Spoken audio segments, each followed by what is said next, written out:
마태복음 15장 12절에서 20절 말씀 교독합니다. 이에 제자들이 나와 이르되 바리새인들이 이 말씀을 듣고 걸림이 된 줄 아시나이까?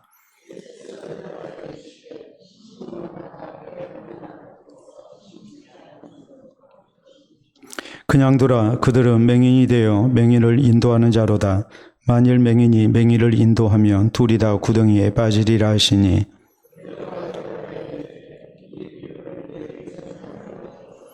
예수께서 이르시되 너희도 아직까지 깨달음이 없느냐?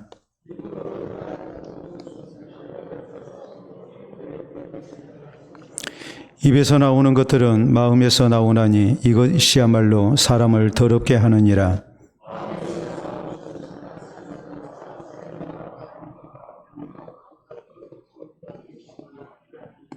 이런 것들이 사람을 더럽게 하는 것이요 씻지 않은 손으로 먹는 것은 사람을 더럽게 하지 못하느니라. 아멘. 오늘 마태복음 강의 85번째 시간입니다. 이슬람교에서는 아무 식품이나 먹을 수가 없습니다. 이슬람 율법에 따라서 도살되고 또 처리되고 가공된 식품만 먹을 수 있습니다. 이걸 가리켜서 우리가 이제 할랄 인증이라고 이렇게 얘기를 하죠. 할랄이라는 말은 허락된 것이다 라는 뜻입니다. 그렇기 때문에 무슬림들, 이슬람 교도를 우리가 무슬림이라고 하는데, 이 무슬림들은 할랄 인증된 것만 먹습니다. 할랄 인증된 것만 이슬람 국가에 또 수출이 가능합니다. 이슬람 국가가 아니라 할지라도 이 할랄 인증은 꼭 필요하죠. 우리나라는 수출로 먹고 사는 나라인데 우리나라에도 할랄 인증이 있습니다. 할랄 인증이 있는 이유는 두 가지예요. 첫째는 국내에 거주하는 이슬람 교도들을 위해서 이렇게 할랄 인증을 하는 식품을 이렇게 이제 정부에서 보증해서 내놓습니다. 그리고 또 하나는 이슬람 국가가 지구상에 참 많잖아요. 이런 나라에 이제 우리가 식품을 수출하는데 이런 식품, 할랄 인증된 식품을 수출해서 외화벌이를 하기 위해 이렇게 할랄 인증을 이제 우리나라 자체적으로 저희의 기준에 맞춰서 이렇게 인증을 하게 됩니다. 우리가 사진을 보면 우리나라 할랄 인증원에서 이렇게 할랄 인증 마크를 이제 사용합니다. 여러분 사진 보도록 하겠습니다. 저게 한국 할랄, 우리나라 할랄 인증원에서 내는 그런 이제 표입니다. 저게 찍힌 식품은 이 이슬람 교도들이 마음 놓고 먹을 수가 있어요. 그런데 유대인들은 레위기 11장에 의거해서 이제 코셔 인증이라는 것을 하게 됩니다. 코셔라는 말은 정결한 음식이라는 뜻이에요. 우리가 레위기 11장에 보면 하나님께서 먹을 것과 먹지 말아야 할 것 이것을 구별해 주셨습니다. 그렇기 때문에 유대인들은 이 코셔 인증 이것을 통해서 먹을 수 있는 것을 딱 정해놓습니다. 그리고 이제 그것만 먹습니다. 자, 우리나라에서 이스라엘에 어떤 식품을 수출하고자 한다면 이슬람 국가에는 할랄 인증을 사용해야 되고 또 이스라엘에는 우리가 코셔 인증을 사용을 해야 해요. 또 전 세계에 흩어진 유대인들을 대상으로 우리가 식품을 수출한다 했을 때 거기에는 코셔 인증을 이렇게 사용하게 되어 있습니다. 우리나라의 그런 기관에서 이제 코셔 인증을 해가지고 그것을 이제 보증을 하는 거예요. 그래서 코셔라는 말 자체가 이제 정결한 음식이라는 뜻인데 실제적으로 할랄 인증보다도 더 엄격한 것이 이제 코셔 인증이에요. 그래서 일반적으로 코셔 인증은 이렇게 생겼어요. 여러분 보시게 되면 먼저 사진을 보시게 되면 저게 이제 유대인들이 사용하는 코셔라고 적어져 있지 않아요? 저게 코셔 인증이에요. 저게 찍힌 식품만 먹을 수가 있어요. 다음에 보면 저건 우리나라에서 사용하는 이제 코셔 인증입니다. 그래서 우리나라에서도 저렇게 이제 코셔 인증을 해요. 그래서 조금 전에 있는 코셔 인증이랄지 저런 코셔 인증만이 이제 인정을 받게 돼 있어요. 또 다음 사진을 보시게 되면 저렇게 라벨에 이제 코셔 인증이 돼 있습니다. 또 다음 사진 보도록 하겠습니다. 저게 지금 다윗의 별, 이스라엘 국기거든요. 그러면은 예를 들어서 뭐 뷔페 식당에 들어간다지 했을 때, 또 식품 판매 가게에 들어간다 했을 때에 이것은 코셔된 코셔 인증된 식품입니다. 이 이스라엘 사람들이 마음 놓고 먹을 수 있는 있는 음식입니다. 유대인들이 마음 놓고 먹을 수 있는 음식입니다 라는 표시로서 이스라엘 국기인 다윗의 별, 이 국기를 저렇게 이제 꽂아 놓습니다. 그래서 이제 표시를 하는 거예요. 자, 3번 사진 보도록 하겠습니다. 자, 저기 맥도날드, 우리가 잘 아는 전 세계적인 프랜차이즈 체인 업체죠. 유명한 식품 업체이지 않습니까? 햄버거 팔고 하는 저런 맥도날드에서도 저렇게 코셔라는 그런 특별한 코너가 있어요. 저기 맥도날드라는 말 아래에 코셔라고 이렇게 영어로 표시가 돼 있잖아요. 그래서 저기에서는 유대인들이 먹을 수 있는 그런 코셔 식품으로 이제 햄버거를 이렇게 만들어서 이제 제공을 하는 겁니다. 이 햄버거 안에 들어가는 이제 패티가 있잖아요. 그러면은 거기에 이제 고기를 이렇게 사용하게 되는데 이 코셔 기준에 맞춰서 정결한 그런 식품으로 이제 그 조건을 부합시켜 가지고 이렇게 패티를 만들고 해서 이제 이 식품을 상품을 이제 내놓는 거예요. 자, 우리 하나님께서 왜 이렇게 하셨는가? 그것은 다름이 아니고 이런 음식 규례를 통해서 우리가 하나님의 구원받은 백성인 것을 잊지를 말고 우리가 이 땅 가운데서 세속화되지 말고 거룩한 하나님의 백성으로 살아야 된다. 이것을 하나님께서 요구하신 거예요.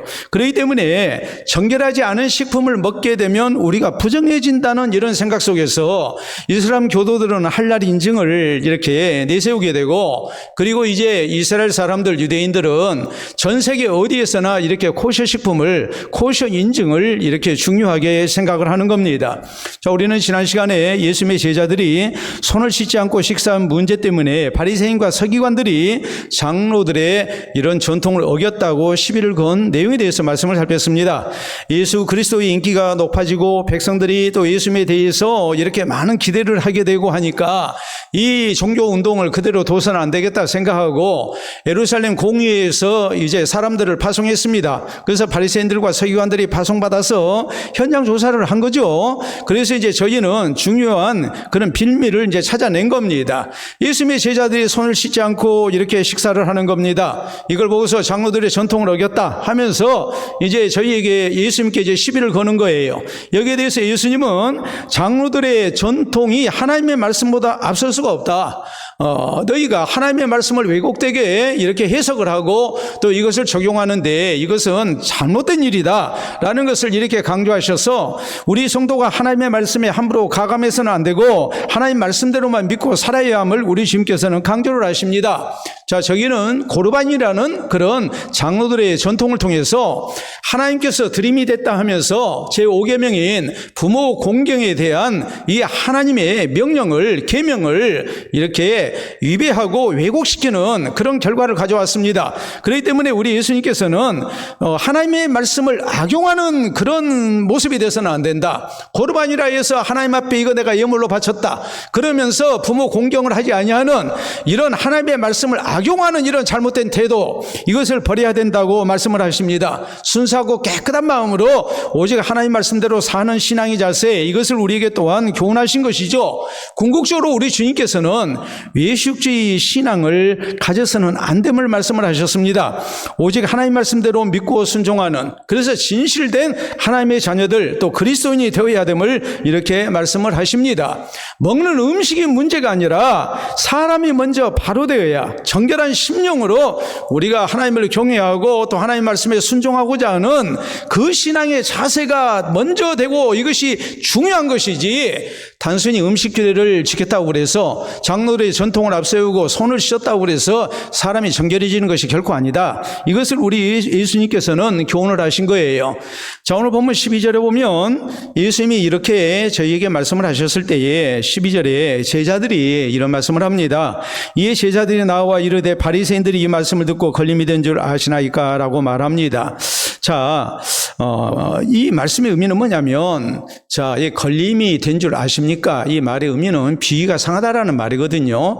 예수님이 지금 예루살렘에서 파송한 예루살렘 공의회에서 파송한 이 현장 조사단 이 바리새인들을 딱 보니까 얼굴 표정이 좋지가 않아요.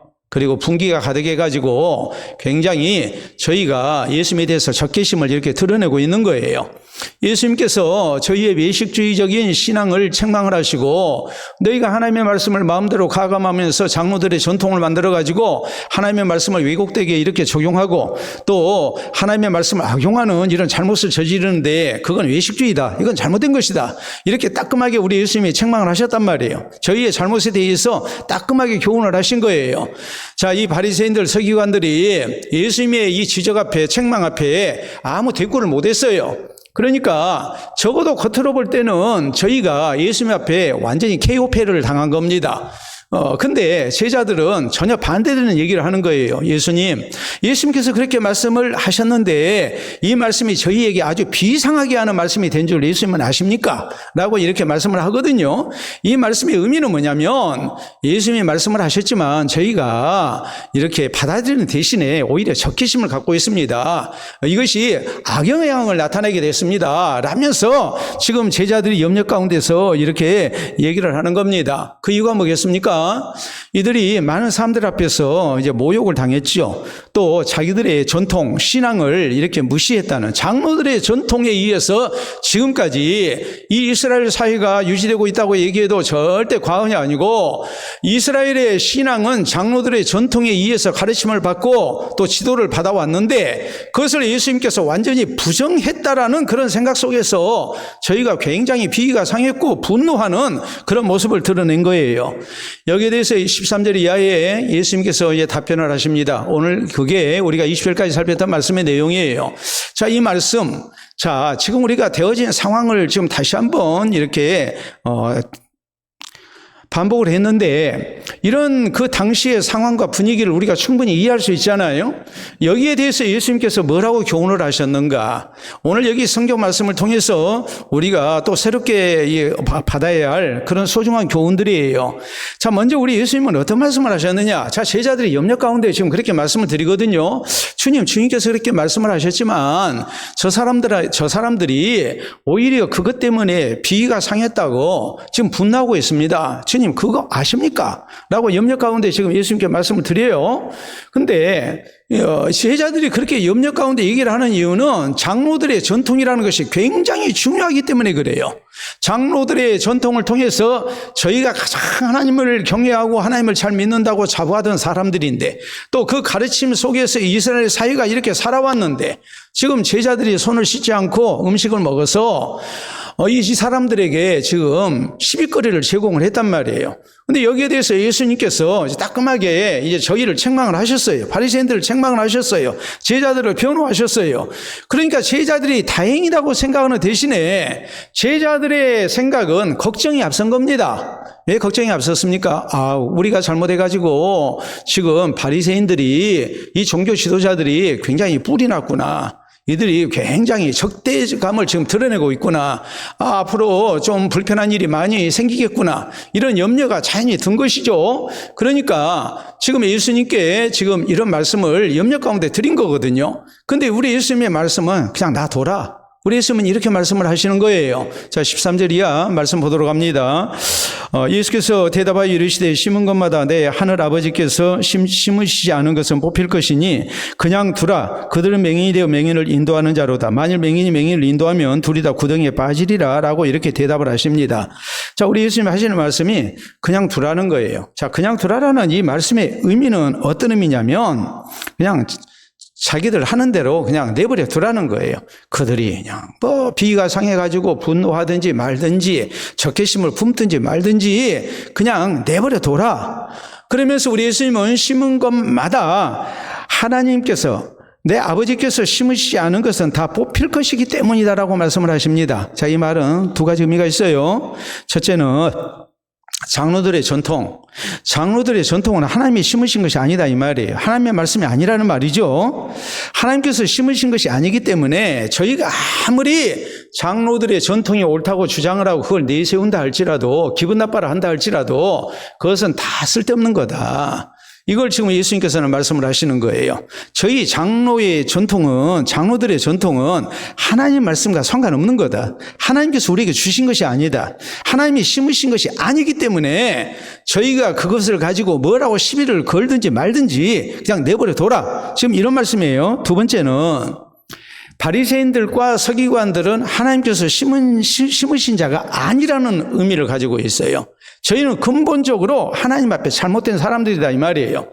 이미 알곡과 가라지 비유를 통해서 우리 아버지께서 심지 아니하신 것은 추수 때까지 그대로 뒀다가 나중에 가라지는 다 뭐 한다고 그랬습니까? 뽑아서 불로 태워버린다고 그랬거든요. 마찬가지로 궁극적으로 하나님의 심판이 있어서 저렇게 잘못된 것을 주장하고 하나님의 말씀에서 떠난 외식주의 신앙생활을 하게 되면 하나님께서 다 뽑으실 거니까 그냥 둬버려라 이렇게 말씀을 하세요. 우리 예수님께서 철저하게 저희를 누구에게 맡겨버립니까? 이 문제를 하나님께 맡겨버리고 있는 거예요. 그래서 이 대목을 유명한 매튜니 목사님은 이렇게 해석을 하셨습니다. 우리 예수님께서 왜 서기관들 바리새인들을 그냥 두라고 하셨을까? 제자들은 굉장한 염려 가운데 지금 예수님 저희 반응이 좋지 않습니다. 우리가 조심해야겠습니다. 이런 의도로 지금 예수님께 말씀을 드린 거거든요. 그런데 예수님은 하시는 말씀이 그냥 놔둬버려라 이렇게 말씀을 하시는 거예요. 왜 그냥 두라고 하셨는가? 첫째는 그들의 교만 때문이다. 저희는 다른 사람의 말을 전혀 듣지 않는 사람이에요. 분명히 예수님이 저희가 하나님의 말씀을 왜곡하고 가감하고 해가지고 하나님의 말씀을 악용하는 이런 잘못을 저지르고 있어요. 외식주의 신앙생활을 하고 있어요. 여기에 대해서 예수님께서 분명히 핵심을 잡아가지고 저희의 잘못을 지적해 주셨어요. 그러면 우리가 잘못 신앙생활을 하고 있었구나. 우리의 잘못이 이것이구나. 여기에 대해서 뭐라고 해야 되겠습니까? 잘못됐다고 시인하고 그것을 고쳐야 옳거든요. 근데 저희가 예수님께 시비를 걸었다가 예수님의 이 100% 옳은 말씀 앞에 한마디 대꾸도 못했어요. 그런데 대꾸를 못했다고 그래서 순복을 했느냐? 그건 아니에요. 오히려 제자들 앞에 적개심을 드러내고 있는 거예요. 씩씩거리고 있는 거예요. 그러니까 이걸 놓고 예수님께서는 그냥 놔둬라. 저 사람들은 말해도 안 듣는 사람이니까 더 이상 말해봐야 소용없는 사람이니까 그냥 두라 라고 이렇게 말씀하신 거다라고 했어요. 두 번째는 하나님이 심지 않으신 것은 결국 누가 뽑으십니까? 하나님이 다 뽑으세요. 하나님의 심판이 있기 때문에 우리 예수님께서는 그냥 두라고 말씀을 하신 거예요. 사실 우리 예수님께서 얼마든지 이들을 상대해서 굴복시키실 수 있어요. 우리 예수님이 말씀하셨는데 듣지 않아요. 듣지 않으면 우리 예수님이 얼마든지 저희를 하나님의 능력으로 저희를 굴복시킬 수 있습니다. 너희들 왜 그렇게 마음을 완악하게 하느냐? 내가 이렇게 책망해도 너희가 듣지 아니하면 내가 손을 볼 수밖에 없다. 그리고서 예수님이 하나님의 능력으로 저희를 징벌하실 수도 있고 저희를 정말 자기의 잘못을 깨닫도록 이렇게 어떤 놀라운 사건을 일으키실 수도 있어요. 그런데 주님은 그렇게 하지 아니하시고 아주 완악한 사람들이니까 더구나 하나님의 심판이 있으니까 우리 주님은 하나님께 다 맡겨버리고 적당한 선에서 그냥 하나님께 맡겨버리신 거예요. 멈춰버리신 거예요. 자, 우리가 생각해야 할 것이 무엇이겠습니까? 우리가 세상을 살면서 그렇죠.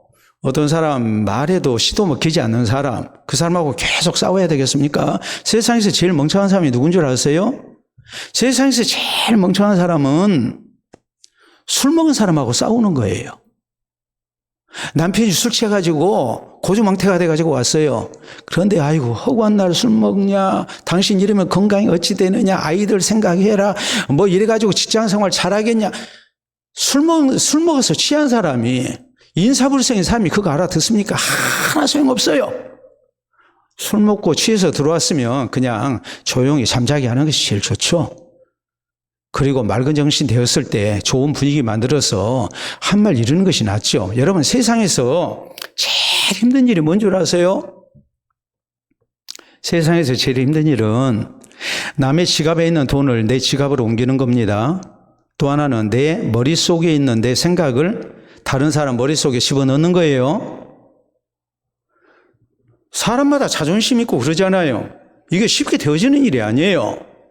그러니까 상대를 보면서 우리가 적당하게 거기에 맞춰서 우리가 상대를 해야지, 그저 내 생각만 내가 옳다고 해서 일방적으로 밀어붙인다고 다 되어지는 일이 아니에요.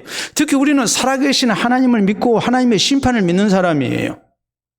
그러면 우리는 뭐 해야 되겠습니까? 어떤 곤란한 문제에 부딪혔을 때, 곤란한 사람을 만났을 때에 우리 예수님처럼 적당한 선에서 하나님께 맡기는 신앙의 자세가 필요해요. 여러분, 모세를 보세요. 모세가 미리암과 아론을 상대할 때 그냥 뭐 합니까? 그냥 하나님께 맡기죠. 자기 가족하고 언성 높이면서 싸우질 않습니다. 그러니까 누가 해결합니까? 하나님이 해결해요. 고라 자손들이 반역합니다. 여기에 대해서 모세는 그냥 하나님께 그냥 맡기는 겁니다. 그러면 누가 해결합니까? 하나님이 해결하세요. 다윗을 보세요. 사울은 아무리 해도 말이 통하지 않는 사람이에요. 내가 죽일 수 있어도 안 죽여요. 그러나 다윗이 믿었던 것은 하나님이 재판장 되시고 하나님이 모든 진실을 아시고 하나님은 때가 있음을 믿었기 때문에, 하나님의 개입을 믿었기 때문에 그저 하나님께 맡기는 겁니다. 심의의 문제, 나발의 문제, 모든 것을 하나님께 맡기죠.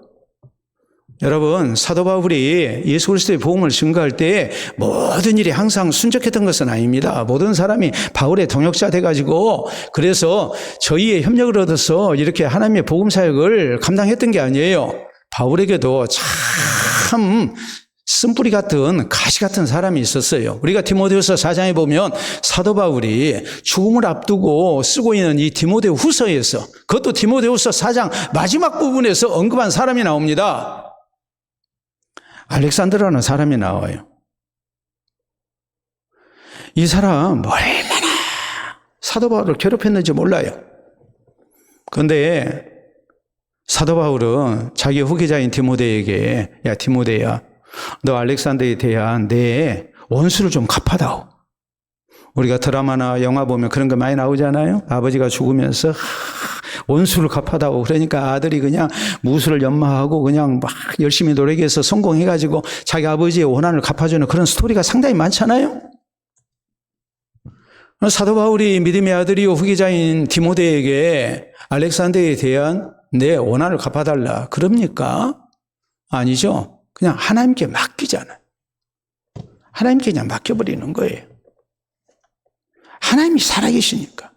하나님이 다 심판하실 것을 믿었기 때문에. 우리가 로마서 12장에 보면 이 사도 바울이 우리에게서 분한 일이 있고 또 복수하고 싶은 그런 마음이 들 때 우리가 가져야 할 신앙의 자세를 뭐라고 말씀합니까? 원수 갚는 것이 누구에게 있다고요? 하나님께 있으니 다 하나님께 맡겨버리고 우리는 선으로 악을 이기는 사람이 되어야 된다. 우리가 같이 악해지면 악에게 지는 거다. 이렇게 우리에게 교훈하시지 않습니까? 우리가 어떤 오해를 받습니다. 오해받을 때 내가 이 모든 문제를 내가 다 해결하려고 하면 결국에는 문제가 더 커져버리는 경우가 참 많습니다. 목회학에서 이런 얘기를 합니다. 사람이 할 수 있는 부분까지만 하고 나머지는 누구한테 맡겨라? 하나님께 맡겨라. 우리가 세상을 살다 보면 상당 부분은 내가 해결해야 할 문제까지도 뭐가 해결해 줍니까? 시간이라는 것이 해결해 줍니다. 그렇죠? 오늘 굉장히 고민되는 문제도 하루 이틀 지나고 나면 내가 염려한 대로 되지 않고 오히려 더 나은 결과로 우리 마음에 위로가 되는 경우가 참 많습니다. 시간이 해결해 줍니다. 근데 우리는 시간이라는 것을 두고서 하나님께서 해결하신다고 믿어야 돼요. 하나님께 맡겨야 해요. 적당한 선에서 하나님께 맡겨야 해요. 그 적당한 선은 어디까지냐? 내가 할 수 있는 최선이에요. 거기까지만 하고 그 다음에는 더 이상 해서는 안 돼요.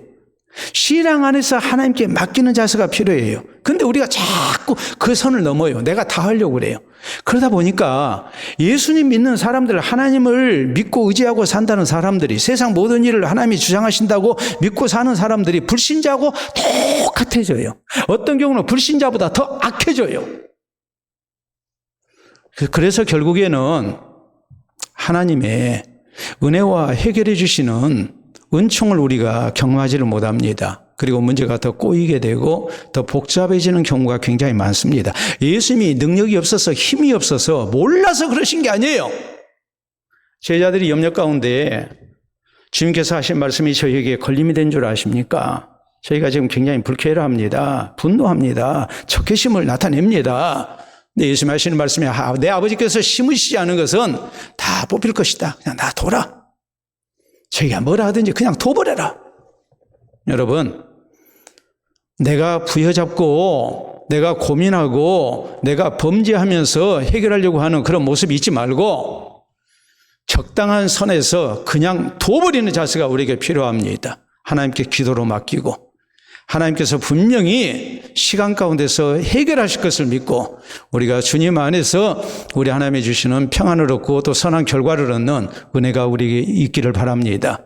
자, 다음 두 번째 오늘 성경 말씀입니다. 우리 예수님께서는 맹인이 맹인을 인도하며 둘 다 구덩이에 빠진다고 이렇게 말씀을 하십니다. 자, 14절 말씀 다시 보도록 합니다. 그냥 두라. 그들은 맹인이 되어 맹인을 인도하는 자로다. 만일 맹인이 맹인을 인도하면 둘이 다 구덩이에 빠지리라 하시니 그랬거든요. 자, 지금 예수님이 바리새인들과 이 서기관들 저희를 지금 맹인이라고 이렇게 말씀을 하십니다.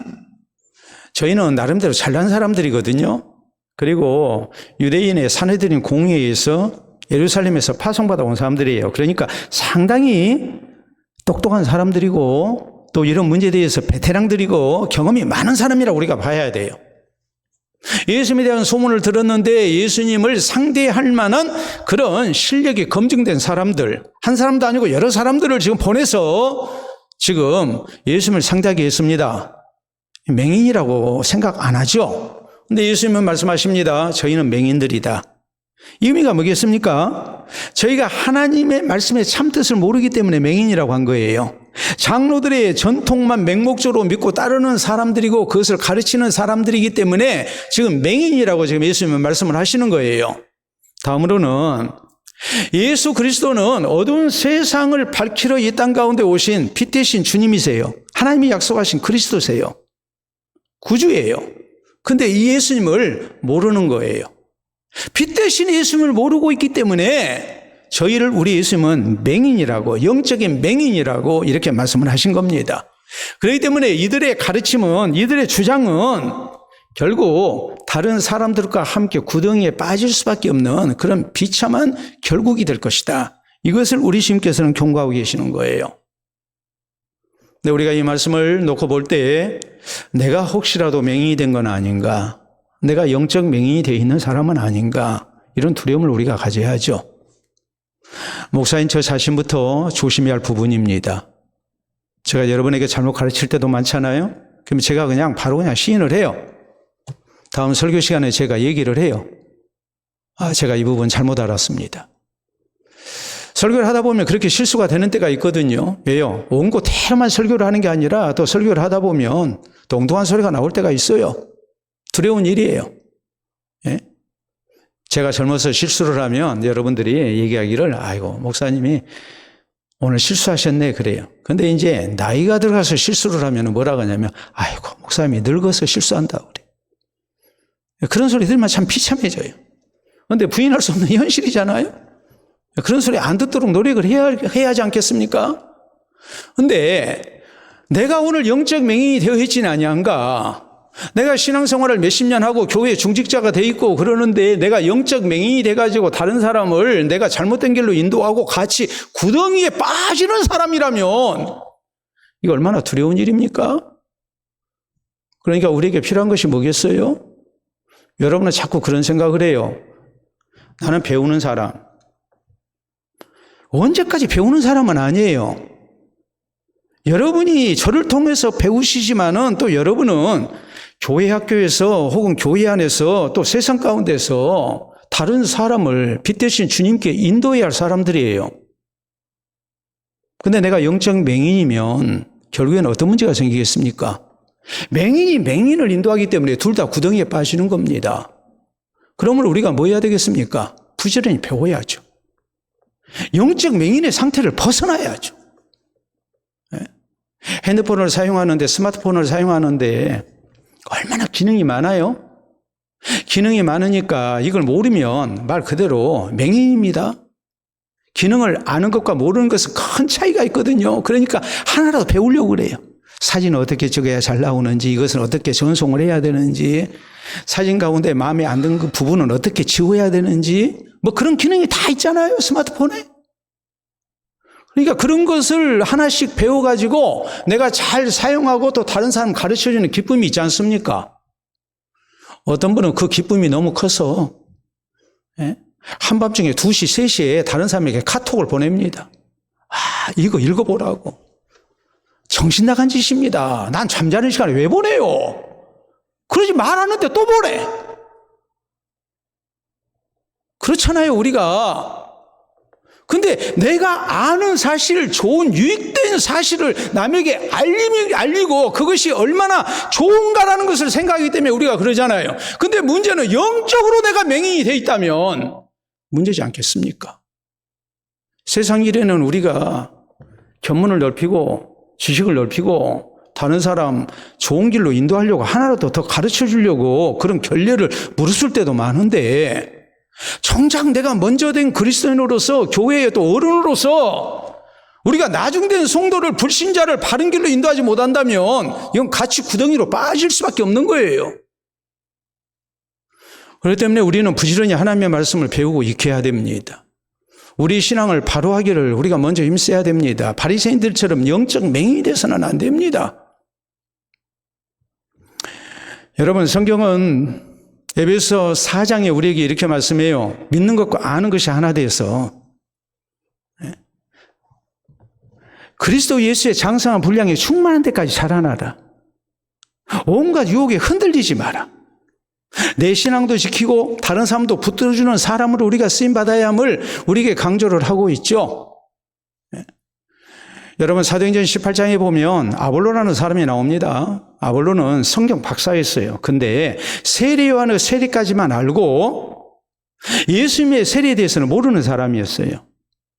이 말의 의미는 구약은 잘 알아요. 세례 요한이 왜 왔는지도 잘 알아요. 근데 세례 요한이 증거한 그리스도 예수님에 대해서는 모르는 거예요. 이 사람은 가르치는 사람이에요. 근데 아굴라와 브리스라 부부가 아볼로의 설교를 들어보니까 중요한 허점이 보인 겁니다. 그래서 조용히 자기 집으로 초청해서 교제를 나누면서 아마도 식사 교제를 했을 것이라고 이렇게 추측되는 부분이에요. 그리고 조용히 예수님에 대해서 가르쳐 주죠. 그러니까 아볼로가 이제 밝게 알았어요. 영적 맹인으로서 다른 사람과 함께 구덩이에 빠지는 사람이 아니라 아볼로의 설교가 그 후로 더 힘을 얻어가지고 많은 유대인들을 굴복시키고 많은 사람들을 구원의 길로 인도하는 사람으로 쓰임을 받습니다. 여러분, 성경은 디모데후서 3장 15절로 17절에 우리에게 이렇게 말씀합니다. 디모데에게 바울 사도가 부탁합니다. 또 내가 어려서부터 성경을 알았나니 성경은 능히 그리스도 예수 안에 있는 믿음으로 말미암아 구원에 이르게 하는 지혜가 있게 하느니라. 모든 성경은 하나님의 감동으로 된 것으로 교훈과 책망과 바르게 함과 의로 교육하기에 유익하니 이는 하나님의 사람으로 온전하게 하며 또 모든 선한 일을 행할 능력을 갖추게 하려 함이라라고 이렇게 말씀을 하십니다. 우리가 하나님의 말씀을 부지런히 배우고 익혀서 예수 그리스도를 통한 구원에 이르는 지혜를 얻어야 됩니다. 하나님의 백성으로서 어떻게 살아야 하는지 우리가 우리의 신앙을 바로 세우는 사람이 되어야 됩니다. 그리고 우리가 또 뭐 해야 됩니까? 바르게 가르치고 바르게 인도할 줄 아는 사람이 되어야 됩니다. 1602년에 광해군 때에 낙향한 풍기 군수인 고상한이 쓴 효빈잡기라는 책이 있어요. 효라는 말은 본받을 효자고 빈이라는 말은 찡그릴 빈자 혹은 웃을 빈자예요. 그러니까 사람의 여러 상황 가운데 이제 나타나는 모습을 지금 얘기하는 거거든요.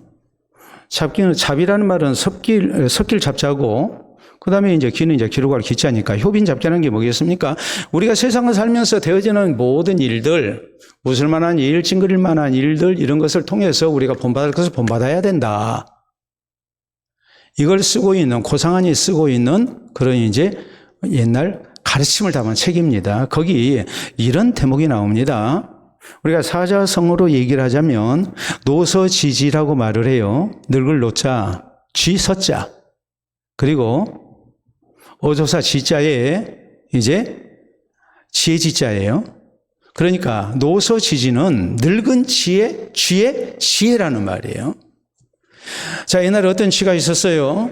이 쥐는 사람들이 숨겨놓은 음식을 잘 찾아내고 그것을 훔치는데 아주 탁월한 재주가 있는 쥐였어요. 그래서 다른 쥐들은 음식을 훔쳐내지 못해도 이 쥐는 음식을 잘 훔쳐내요. 그런데 흐르는 세월을 누가 막습니까? 이제 이 쥐도 늙었어요. 늙었는데 이제 힘이 없죠. 이제 직접 자기가 이렇게 훔치고 하는 것이 쉽지가 않아요. 그런데 젊은 쥐들이 힘은 있는데 재주가 없어요. 지혜가 없어요. 그래서 늙은 쥐에게 이런 제안을 합니다. 선배님, 우리에게 인간들이 숨겨놓은 음식을 훔쳐낼 수 있는 기술을 좀 가르쳐 주십시오. 그러면 우리가 훔쳐와가지고 선배님 대접을 잘 하겠습니다. 선배님 굶지 않도록 호의호식 할 수 있도록 우리가 대접을 잘 하겠습니다.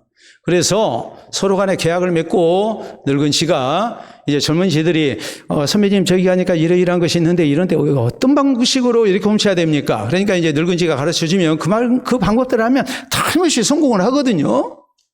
사람이 어디에다가 뭘 숨겨놨든지 뭐 보관을 했든지 틀림없이 훔쳐내요. 그러니까 모두가 잘 먹고 잘 살았어요. 근데 시간이 흐르고 나니까 늙은 쥐의 기술이 이제 다 영업 비밀이 다 공개가 됐잖아요. 그러니까 젊은 쥐들이 이제 배울 것이 없다고 생각을 한 거예요. 그래서 늙은 쥐에게 묻지도 않고 나눠주지도 않고. 그러니까 늙은 쥐가 속으로 분을 사기죠.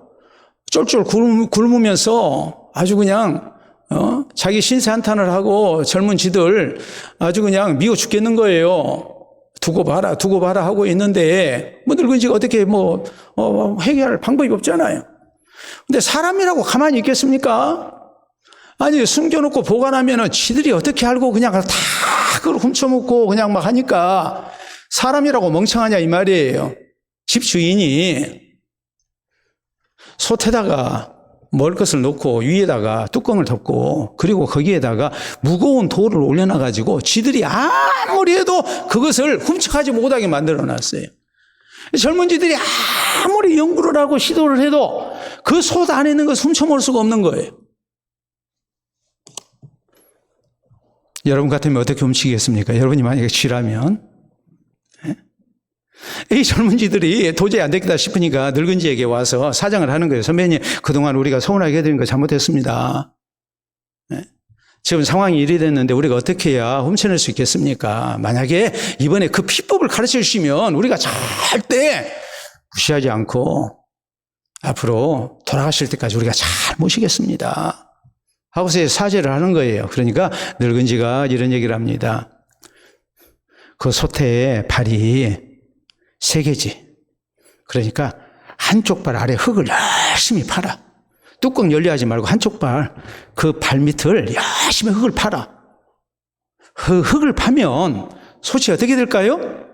한쪽으로 기울어지겠죠. 뚜껑을 덮은 돌이 떨어지겠죠. 그리고 뚜껑도 열리겠죠. 그러면 그 안에 있는 거 훔칠 수 있는 거 아니겠습니까?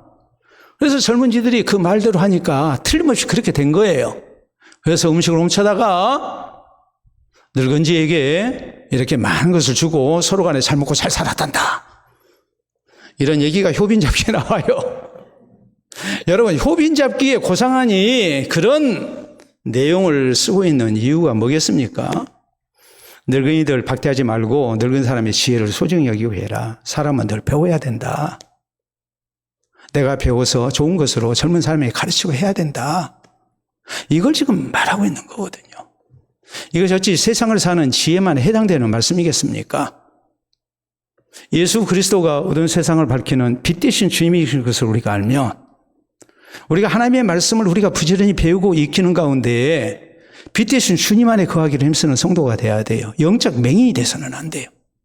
바른 신앙생활을 힘쓰고 또 이 모습을 통해서 나중된 성도들을 가르치고 불신자들을 우리 주님께서 기뻐하시는 빛 가운데로 인도하는, 그래서 함께 구덩이에 빠지는 것이 아니라 함께 구원에 이르는 성도로 우리가 쓰임받아야 됩니다.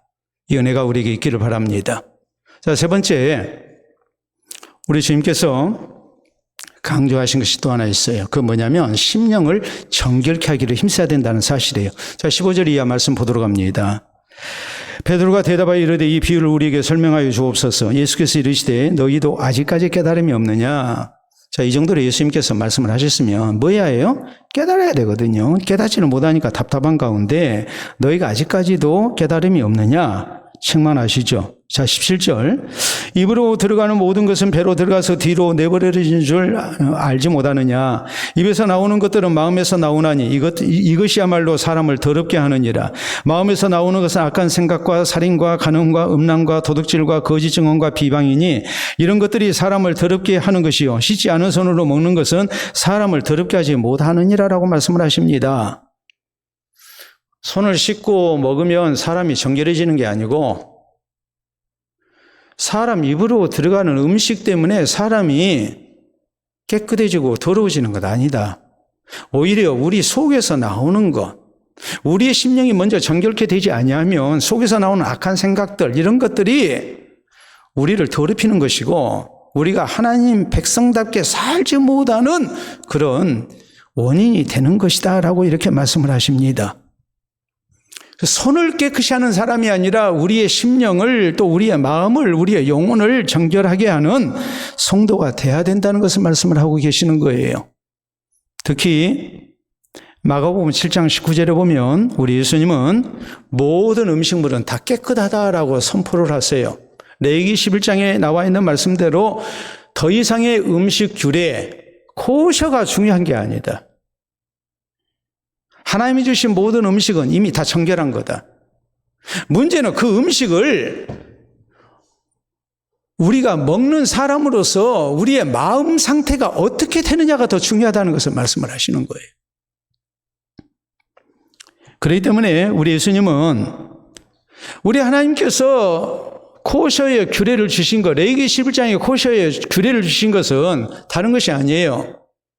우리 하나님은 이스라엘을 구원하시고 저에게 요구하신 것이 있습니다. 내가 거룩하니 너희도 거룩하라 그랬거든요. 거룩하신 하나님 앞에 거룩한 하나님의 백성으로 살아야 할 의무가 우리에게 있어요. 그래서 이것을 잊지 않게 하기 위해서 하나님은 코셔 규례를 주신 거예요.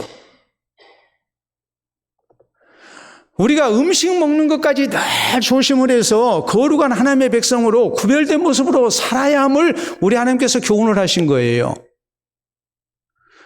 이런 의식적인 것을 통해서 우리가 거룩해지는 것이 아니라 거룩한 하나님의 백성으로 하나님의 말씀을 따라 사는 것을 통해서 우리가 거룩해지기를 하나님은 원하셨고, 율법을 통해서 우리가 거룩해지는 것이 아니라 율법의 요구를 우리가 다 이루지 못하기 때문에 하나님이 약속하신 그리스도 대신 예수님을 통해서 우리가 거룩해진다는 것을 하나님은 믿게 하신 거예요.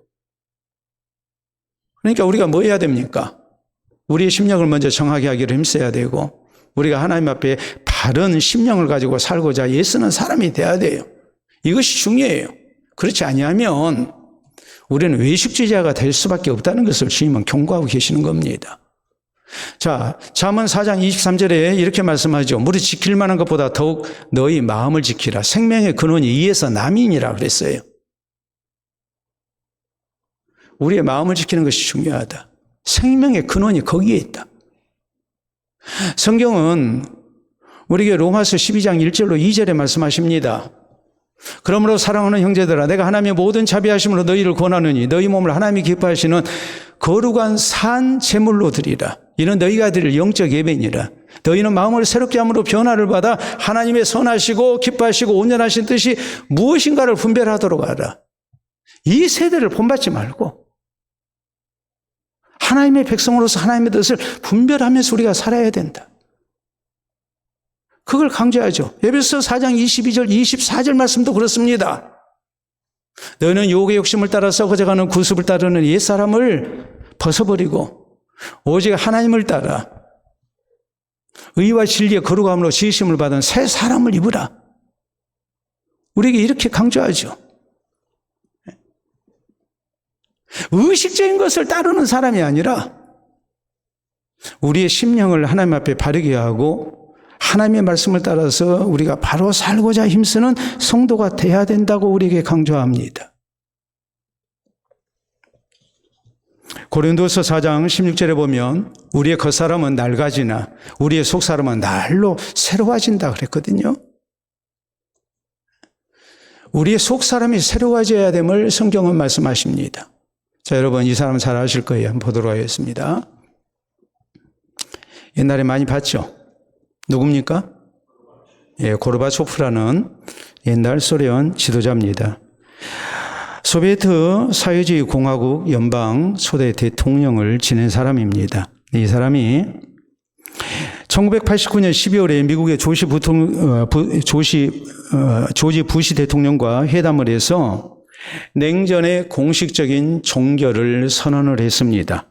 제2차 세계대전 후에 약 40여 년 동안 지속되어 온 공포와 대립의 시대, 이때를 우리가 냉전 시대라고 얘기를 해요. 전쟁은 하지 아니했지만 서로 군비 증강하고 해서 언제든지 일촉즉발의 그런 전쟁 위기 속에서 살았던 시대예요.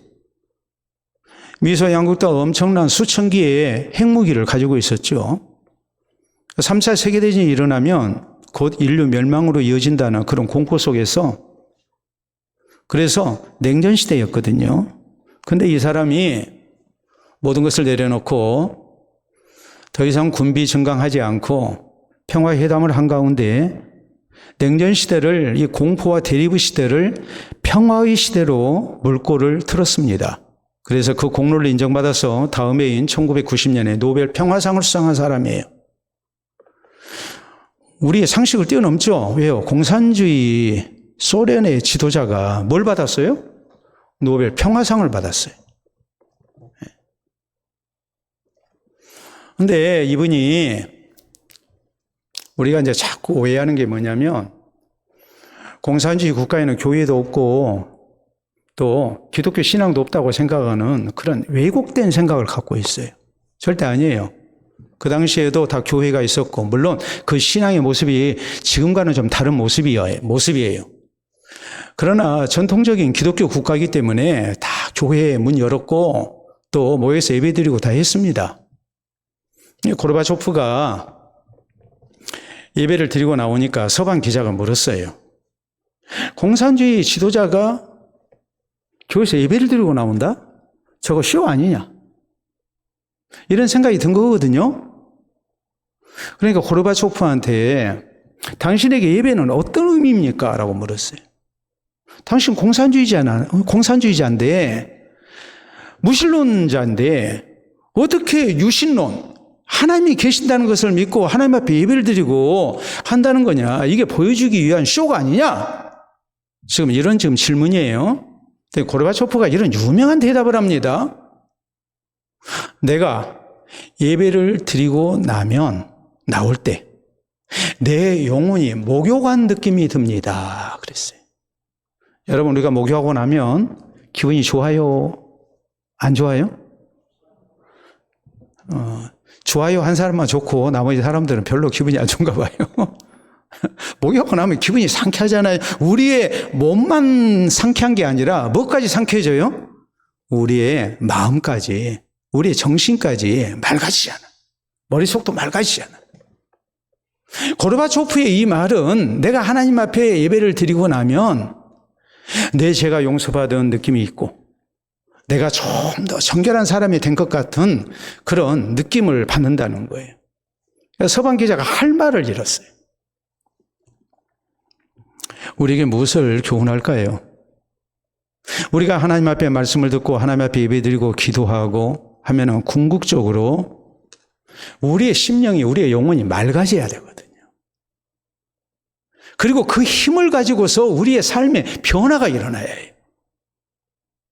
그게 진짜 신앙생활이에요.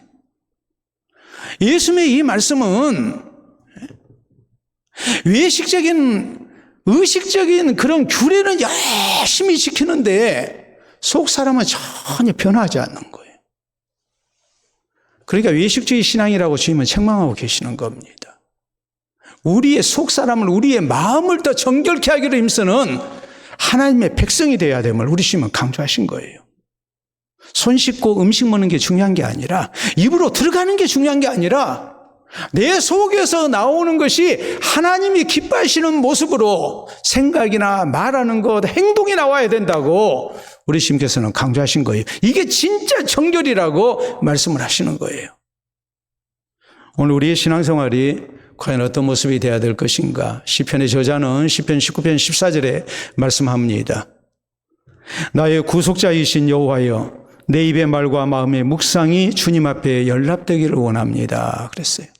항상 하나님 앞에 우리의 마음을, 우리의 영혼을 정결케 하기를 힘쓰는 가운데, 그것을 바탕으로 우리가 바른 언행을 힘쓰는, 그래서 진짜 정결에 이르는 우리 그리스도인들이 될 수 있기를 바랍니다. 프랑스의 유명한 기독교인 철학자인 파스칼이 있습니다. 파스칼은 이런 말을 남겼습니다. 잘 들어보세요. 형식은 내용을 담는 그릇이다. 우리가 그렇죠. 형식과 내용 가운데 어느 것이 더 중요하냐. 형식은 내용을 담는 그릇이다. 형식에 희망을 두는 것은 미신이다. 형식에 복종하지 않는 것은 교만이다. 그랬어요.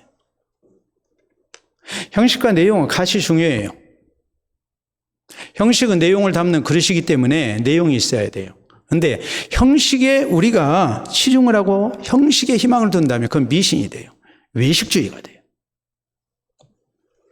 형식에 복종하지 않는 것, 규례를 무시하는 것, 그것은 교만이에요. 형식과 내용은 다 중요해요. 우리의 신앙은 하나님이 우리에게 주신 규례도 필요하고, 그 규례를 통해서 하나님께서 우리에게 바라시는 것이 무엇인가를 밝혀야 알고 내용도 채워야 해요. 형식과 내용이 같이 있어야 돼요. 형식적이고 의식적인 외식주의 신앙이 아니라, 미신적인 신앙이 아니라 형식을 통해서 내용을 채울 줄 아는 그리스도인이 되어야 됩니다. 하나님께서 우리에게 왜 규례를 주셨는가? 왜 말씀을 주셨는가? 그것을 우리가 밝히 알고 하나님이 기뻐하시는 성숙된 신앙생활을 우리가 해야 합니다. 하나님의 주권과 섭리를 믿고 내가 다 하려고 하는 것이 아니라 하나님께 맡기고 사는 성도 되기를 우리가 힘써야 됩니다. 하나님의 말씀 잘 배우고 잘 가르치는 성도, 함께 바른 신앙생활을 힘쓰고 함께 하나님의 구원을 향해서 나아갈 줄 아는 모습도 우리에게 있어야 됩니다. 무엇보다도 우리의 심령을 정결케 하는 가운데 바른 신앙생활을 힘쓰고, 그래서 하나님 나라에 합당한 성도로서 우리가 성숙된 신앙생활을 감당해 나가는 우리 모두가 될 수 있기를 바랍니다. 기도합니다.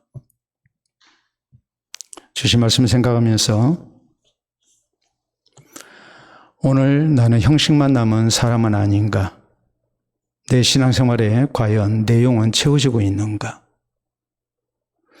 살아계신 하나님 믿고 의지하고 하나님의 주권 믿고 산다고 하면서 실제적으로는 내가 다 하려고 하는 어리석음이 있지 않았는지, 내가 혹시 영적 맹인된 상태로서 지금 신앙생활하는 사람은 아닌지, 그러면서 먼저 된 자라고 잘못된 착각 속에 살고 있는 것은 아닌지, 오늘 나의 심령이 하나님 앞에 늘 바르게 되기를 힘쓰고 하나님의 말씀을 따라서 바른 삶 살 것을 우리가 더욱 다짐하는 그리스도인 되는 것, 그것이 오늘 우리를 향하신 하나님의 뜻인 것을 다시 한번 기억하고 우리가 다짐의 기도가 있기를 바랍니다.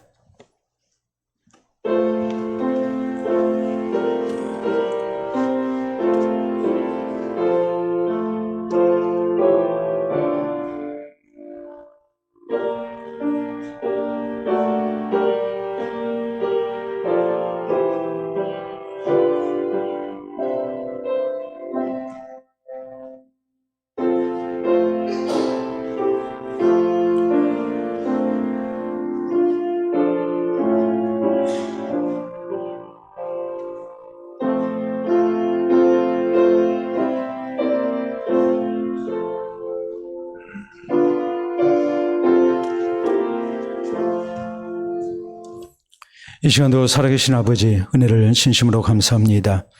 오늘도 말씀을 통하여 하나님께서 살아계시고 우리를 다스리고 계심을 믿게 하시사 우리가 사람의 최선을 다하는 가운데 살아계신 하나님 앞에 모든 것 맡기며 살 것을 다짐하게 하시고 주의 말씀을 부지런히 배우는 가운데 성숙된 그리스도인의 아름다운 삶을 힘쓸 것을 다짐토록 은혜 주시니 감사합니다.